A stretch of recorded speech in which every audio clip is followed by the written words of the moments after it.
Okay. Hi, I'm Leigh-Chantelle from Viva Vegan, and today I'm here with Gary Smith from Evolutis PR company. How are you, Gary? Good. How are you doing? Yeah, good, thank you. Good. So tell us about your company you've got. Keisha and I started our company about 6 years ago. Just got a doggy chewing on the tripod at the moment. We have a rescued beagle who's trying to get involved here. So maybe Malcolm wants to meet everyone. Yes. While you tell them about yours and Keisha's company. As we talk about it. So Keisha and I started our PR agency about 6 years ago, really with like a focus on either companies or products that have to do with veganism, animal rights, working with a lot of nonprofits. We've done some work with Mercy for Animals, Beagle Freedom Project, Army, as So tell well. us about these people you work for on the project. Sure. If people don't know who Mercy for Animals are, they are an animal rights organization whose main focus is on undercover videos. So they are going into slaughterhouses, hatcheries, factory farms, sorry, lost my train, factory farms, etc., and basically capturing undercover footage of like what the reality of what's going on there. And they put it out to the public. And they put it out to the public themselves, and Keisha and I have now worked with Mercy for Animals on 3 projects. The first was E6 dairy cattle investigation, where they were horribly abusing little young dairy calves. This last one was Iowa Select, which is the 4th largest pork producer in America, where they were able to actually connect the abuse to large grocery chains and show that they were basically selling products from here through that abuse. And we also work with them on a tour called Farm to Fridge Tour, where Mercy for Animals had a big truck with 3 80-inch screens, and they basically went around to 43 cities showing their 12-minute film, which was like basically about meat, dairy, and eggs, how it was produced, mostly through their own undercover footage. That's great. I love Mercy for Animals. Yeah, and so what Keisha and I do, we're mostly doing media relations. So it's basically like going out to the media, telling the story, and asking them to basically cover these stories for us. So our agency for us is like an act of activism for us. Yeah, definitely. You know? So we are basically finding another way to educating both the media and the public about some of these issues through traditional media who either don't want to cover these issues, or some of these organizations or documentary films we worked on just don't have the experience on the kind of how to tell these stories. And how do you actually approach people, media, with these sort of stories? It's a bit of a hard sell, isn't it? It's an incredibly difficult sell. I mean, Keisha and I both come from high-tech PR background, where you send out a press release or send out a pitch, and literally like 85% of what you send out gets written about or gets on television, whereas now when you're asking like mainstream media to actually care about animal rights issues or vegan issues, if we get 20%, we're like really excited. So like from an ego standpoint, this is like a horrible way to make a living. A bit harder. But I think like one of the things that Keisha and I have become better at over time, and I think that why I think we're kind of unique in what we do, is like we know how to translate these stories and these images to people. So we have our clients, and this is the story they want to tell, but the media either doesn't understand that story or won't tell it. So we have to sort of translate the story in a way that the media will understand. In a more sellable way. So like with the Beagle Freedom Project, which we can go into a little later, it's like rather than telling the story to the media like, oh my God, can you believe that they do these horrible things to dogs in these laboratories for science, the story is, wow, we rescued these beagles, and check it out, this is like their first time they're ever going to be outside, they're going to have a loving home, and then they take that story and say, well, why are they testing on them? You know what I mean? So it's like there's 2 totally different ways of telling that story. And if you tell the story from an animal rights vegan perspective, you have basically no chance. Versus such a limited right, and so it's just a way of what we always explain to our clients is like, it's about getting the media to get on the phone with you and to talk to you, because once they have the idea that you're an expert and that you have an expertise, they will listen to whatever you have to say. So just a quick story is we were working with a young man who wanted to teach 1 million young people how to meditate. And he was like, okay, well, it'll make these young people more authentic, blah, blah, blah. And we're like, you can't go to the New York Times with a story about how young people are going to become more authentic. That's just not, but if you go and you say, it's going to help them with their family, with their relationships, with their grades, it's going to help them, become calmer people, etc. Then when they're on the phone and they know that that person has an expertise, they're willing to listen to some of the more less than mainstream concept. So you've got a really cool shirt on, Oh, yes. Veganise LA, Veganise LA. it says. So Yes. what are your tips to not only veganise LA, but to veganise the world, Gary? That's an excellent question. Thank you. I would say that my first answer to that would be, first of all, each individual has to go vegan. And going vegan is not enough. Yep. Going vegan at best is just a first step. Yeah. It's not some like magical, amazing thing you've done and now you're all done. Yeah. It's the you first step, you have isn't to it? be active. Yeah. So my thing is, no matter how uncomfortable you are with it, you have to find a way to tell people about these issues. And it can just be as simple as like, what are you good at? Like, I like to write. Yep. So I have a blog. I write for Elephant Journal, which is aimed at conscious people, and I use those quotes because they're not very conscious. Yoga, spirituality, who love to eat animals. Yep. If you're a great chef, there's something you can do with that. You can feed people, you can do like cookouts, Yep. etc. But whatever talent and gifts you have can all be used for activism. Yep. And we just have to do it, even if it's just as simple as like showing up at a protest and being a body. Because at the end, or writing a letter, or whatever that is Yeah. you can do, but we have to become more active. That's just a fact. And we have to realize that no one's gonna like this. What we're trying to do is really hard. Yeah. And it frustrates me personally to hear a lot of vegans think like, oh, if we just give people the information, they're going to change. Yeah. And it's just not true. Yeah. Every one of us has had our friends or family watch Earthlings, read Diet for New America, watch an amazing Mercy for Animals undercover investigation where animals are being slaughtered and just treated like shit. And told us how great our food is. Right, and they've eaten the Yeah. food and they're like, wow, Yeah. that's really good. And it's just not that simple. And I think that for me the frustration is that just kind of like non-connected way of thinking like, oh, if we just give people the information, things are going to change. And for me, there's multiple ways of doing Yeah, this, definitely. whether it's supporting direct action, whether it's doing protests, being active, giving people videos, giving people information. But I mean, for my money, I think that this idea that if we just go one-on-one, the world's going to be vegan. Yeah. And the sad reality is, even if a few of us, if we're able to get a few people to go vegan, the reality is in terms of population growth, for every non-vegan being born, we're not moving forward. No. And my perspective is this is a social justice movement. This is not a corporate movement. And as a social justice movement, I think we're going to have to step this up. And I think we're going to have to try to emulate things like the civil rights movement in America or the suffragette movement in America. Because again, when you look at those movements, it wasn't about going one-on-one and convincing people that African Americans should have the same rights that we do. Or it wasn't going one-on-one and trying to like explain to males that females should be able to vote in America. It wasn't about that. This was an ethical, moral issue. And we basically put pressure on the government, put pressure on these industries, and said, this has to change. And kept at it. it. And I'm not saying vegan education is important. Of course it is. Yeah. Because the reality is every one of us had some experience that changed us. You know what I'm saying?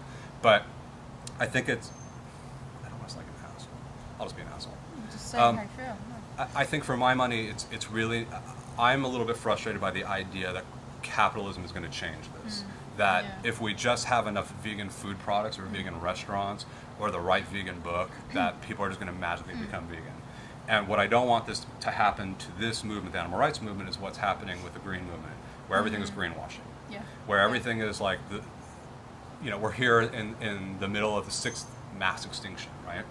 And global climate change is literally killing the planet and our species. And so evident. And so clear. And the answer from the green movement or the environmental movement is turn off the water when you brush your teeth. Put in fluorescent light bulbs. And I'm not saying that doesn't do something, but we all know that unless you actually change industry from massive pollution, we're kidding ourselves. We're going to die. And in the same way where I get frustrated where vegans are like, well, if we could just get people to like eat less meat once in a while, that's not going to help 10 billion land animals and 58 billion worldwide. So I'm a little bit frustrated that like so much of this has become more about capitalism and playing in that same thing where like, again, green movement, tear out your perfectly great tile floors to put in bamboo flooring. Well, that's not green. Your floors work. Or get rid of your couch instead of recovering it for a green couch. Well, that's not green, you know. And so I think in the same way, I think we're starting to move in that direction, that we think that if we can get people to eat meat less, a little bit less once in a while, if we can just have like more food vegan food available, we're talking about, in the U.S., vegans are 0.5% of the population. Okay. Gee, that's small, isn't it? That's insane. Just think about that. And to make it more pathetic, I just read a study that said something like 70% of vegetarians in the U.S. over a 9-year period go back to eating meat. And then there's also, I've read some studies as well, people that call themselves vegetarian or vegan, when you actually ask them what they eat, they aren't a vegan or a vegetarian. So that's another issue as well. And I think, and again, and I don't want this to be totally negative, but the problem is, from the capitalism point of view of pushing veganism as cool, hip, trendy, a marketable segment, commodity market, is veganism becomes a diet. And anybody who's basically an ethical vegan understands that this is not a diet. That's a component of it. It's an important component of it, because we know 99% of the animals are being killed for food, but we know it's also entertainment, we know that it's clothing, we know that it's experimentation, adopting animals instead of buying animals, you know, from puppy mills, etc. So again, in that sort of whitewashing, greenwashing thing, is veganism is just becoming this cute little diet, and the problem with that is, as we were talking about a little bit earlier, you know, if you decide you're going to avoid oil for a couple of weeks, if you're a little buzzed and you have a little oil, you're just going to be like, oh, whatever. But if you're a little buzzed, you're not going to eat animal products because you're an ethical vegan. So in the same way, if we're pushing this as a diet, because we're just like, hey, we just want animals to be safe, period, which I understand that perspective, is what happens when the next cool diet comes along. Because again, if it's like, I'm avoiding gluten for health reasons, it takes discipline. If I'm avoiding all animal products because I'm an ethical vegan, there's no discipline. You understand that, right? So that's another concern I have, is that we're just pushing this so much as like the cool, hip diet, that again, what happens if you don't lose weight? What happens if you don't have tons of energy? What happens if your cholesterol isn't amazing, right? You're going to give up. Because again, you're not doing it for ethical reasons. And I understand that not everyone's going to do this for ethical reasons, but that goes back to veganism as a social justice movement. And the focus being that this isn't you know, a product-oriented movement, that this is an ethical and moral movement. And of course, the great question is like, okay, well, how do you do this? You know, because you're looking at 3 entities, really. Okay, so you have the U.S. government, probably most governments, let's say U.S. So you have the U.S. government, who is basically funding, through animal research, through subsidies, all the food products, right? Then you have these huge corporations like Monsanto and big agriculture, Smithfield, etc., who are killing hundreds of millions of animals, right? And then you have people who 99.5% in America are consuming these products in one form or another. So I don't think it's quite as simple as the civil rights movement, in the sense that like you're just basically pressuring the government to enact new laws. So I don't know exactly, I haven't quite figured that part out, but I do know that like that's something we have to try to figure out, because again, we're just not going to convert enough people to becoming vegan to make any significant change. And I understand that point of view. Every single person wants animals saved, and I'm not saying it's bad. Meatless Monday is bad per se, for sure not. But for my money, it's always about moving people towards veganism. And in terms of the way that I do my outreach is, I'm sure you've heard this a million times, like how many times have you had a vegetarian say to you, or a vegan who used to be a vegetarian say, gosh, I just didn't know. You know, I wish I knew. And for my money, it's like, I will always tell people the truth. Now, I'm detached because I understand human behavior, that people aren't going to change. That's just not something that's going to happen for the majority of people right away. But everyone's on their own step. They're on their step. Whatever plane they're on at the moment, they'll embrace something when they're ready. You know? And you have to also, my money is like, I never want anybody to walk away from a conversation about veganism and saying they didn't know. Because it's all about planting seeds, you know? So once you plant that seed, who knows what's going to happen? They're going to get it. Or they won't. But they're never going to be able to say like, oh, I didn't realize dairy and eggs were horrible, and be a vegetarian for 20 years. You know, that's just not going to happen if you talk to me. If you do that, at least you're going to know that dairy and eggs are horrible. Yeah. You're not going to come away, and I think what's difficult within the community is people calling you militant for promoting veganism. Yeah. And that's something that I find really troubling. You know what I'm saying? When you're talking to people, it's as if there's two choices. You either pet people and you say, wow, that's awesome, you're going to eat a little bit less meat. Or you're a horrible, angry person for telling people the truth. Well, I like to say, for like, say, vegetarians, for example, wow, that's a great first step. Right. Do you know, though, that this happens, Right, and just plant, and not try and be judgmental or aggressive, because I hate when people do that to me about anything. Right. So I just try and take a step back and see, when I was vegetarian, like, I was vegetarian for 2 years before I even knew what a vegan was, before I even knew that I was participating in cruelty. Right. You know, and as soon as I found out, I didn't want to know. But before that, I didn't know. So if someone had told me, oh, you should there's no way in hell I would do it. Because if someone tells me to do something, it's going to be the last thing I'm going to do. Which is human behavior. Yeah, exactly. Is to react against it. And that, again, that's why I'm saying we can have these really positive discussions with people, but tell them the truth. Yeah, exactly. You know, and I've had people say to me, look, okay, I'm going to give up something. And I say, that's great. Yeah. But remember, veganism is the place to be. Yeah, exactly.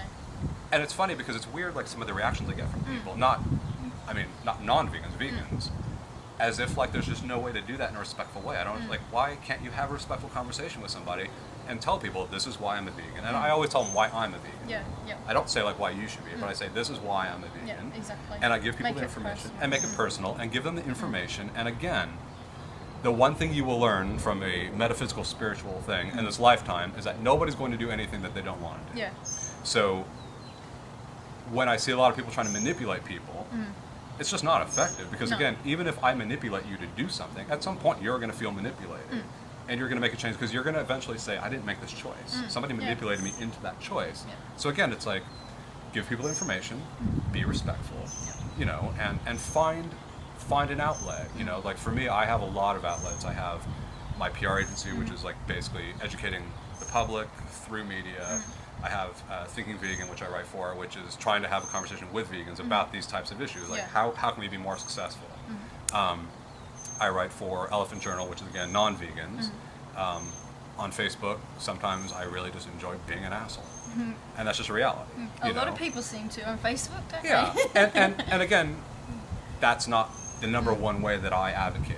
But, you know, so there's a lot of ways for people to do their animal rights advocating. But I just, you know, I mean, for my money, I so hope that we move away from greenwashing. And again, treat people like adults.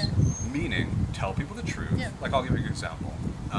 When we were just about to do the Iowa Select investigation for Mercy for Animals, I actually got a call from the first investigation from a reporter. And she was really nice, and we just kind of hit it off. And obviously, I'm not an activist when I'm doing professional PR for a living. So she just asked me, she's like, you know, oh, but there's got to be, like, humane slaughterhouse, right? And I said to her, oh, I'm totally willing to tell you the truth if you want. She's like, yeah. And I told her the truth. And she was like, wow, thank you so much, right? I was nice. I gave her facts. I gave her information, right? There was nothing like harassing, demeaning, judgmental, etc. Again, I just gave her the information. Now, I have no idea what she's done with that, but she now knows there's no such thing as a humane slaughterhouse. And that was, again, which is a first step. An opportunity. And, you know, and not everybody has these like amazing epiphanies and make these changes. But again, you know, our job is to give people the information and then allow them to do what they want to do with it. You know what I mean? Like I'm not going to say to somebody, go vegan, you're going to lose like 60 pounds. How do I know? Because again, we all know vegans who eat like crap, who whatever, their metabolism sucks, no matter, you know what I mean? So I think a lot of these things where it's so superficial, of like, oh, your skin's going to look really pretty and you're going to have tons of energy. And it's like, I'm not saying don't do that, but tell people, like, animals suffer and you can make a difference. Because again, to me, it's like, there's nothing more empowering to know that the lifestyle I have is compassionate towards animals, compassionate towards the planet, is compassionate towards workers who are being abused in these industries, is compassionate to my own physical body, you know what I mean? And they're all connected too, aren't they're they? all some connected. people don't see that connection, think we only should promote one aspect. Like, say, the environment movement or just animal rights and things like that. Whereas I think everything's connected, and the more that you see everything's connected, the more that you can work with all these other groups or with different people. And not everyone's going to be affected with animal cruelty. Not everyone's going to be affected if they have better skin or better diet. So I think, from a psychological perspective, it's like find out what everyone's trigger is to get those changes to happen. Yeah, I agree with you 100%. I mean, the biggest thing I would say to people is don't have some rote package that you give to everybody. Yeah. People are individual, and you have to listen and reflect back what they're saying to you. And if somebody says to me like, "Oh, I'm really interested in my health," I have that information as an advocate. So I give them that information, and then again, I go back to the ethical argument. And it's not about not giving them that information. Like you said, not everybody's going to care. I mean, like the earthlings thing. Plenty of people see earthlings and don't change at all. It's not even, they're not even affected. It's like mind-boggling, And that's an intense documentary too. Like for some people that stuff affects, you're like, how can you not be affected? How can you not, right. And I also want to recommend the Farm to Fridge video that Mercy for Animals did, the 12-minute video. It's at meatvideo.com. And the same thing there. And that was honestly the Farm to Fridge tour. Oh, look who's back. Hi, Malcolm. And that's a good little tool to it's get people a great tool, and I will tell you the actual tour itself was incredible. We did it was so inspiring. It was so successful when we did it in Santa Monica. Phil Letton, who was a tour coordinator, we were like, hey, let's go for fun, go do this in Hollywood the next night, which we did, and watching people react to it is amazing. And what was so perfect about that scenario is these people are having this visceral experience, and they're literally having that aha moment. And then there's either you or literature to help them through it. Cool. And it was funny because there was a gentleman who was probably 6'4", 300 pounds, just enormous. And he was talking to one of our friends, like, I can't believe this, and did a little interview for us.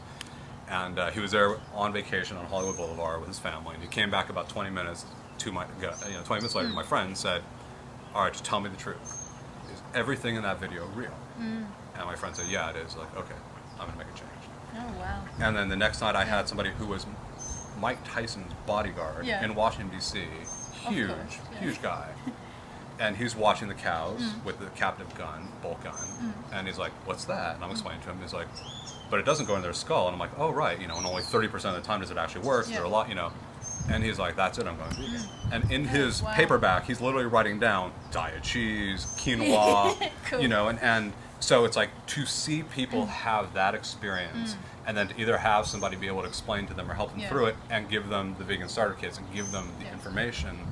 It's like that perfect combination of something that I hope they will do again in the past, but at least again, people watching the video, it's 12 minutes of your time. They're doing something really interesting where they have a really condensed version that's 4 minutes long, where they basically pay someone $1 or $2, and they watch it. Do that, through Veg Fund, right? And people are having pretty amazing experiences through that too, because again, people just don't know. Yeah. It's like between the marketing, between the corporations, between people's own ignorance, it's like nobody has any idea what's happening. And at least this is a great step for people to see it, because for my money, it's the pictures, it's the video that really, I think, does it for a lot of people. Yeah. It's just that, oh my gosh. You can't escape it. It's in your face, isn't it? Right. Yeah. Well, Gary, tell us your blog so people can check it out. Blog is thethinkingvegan.com. I started that in February of 2011, so... Only new. Very new, 5 months ago. My beautiful and brilliant wife, Keisha, also writes for it.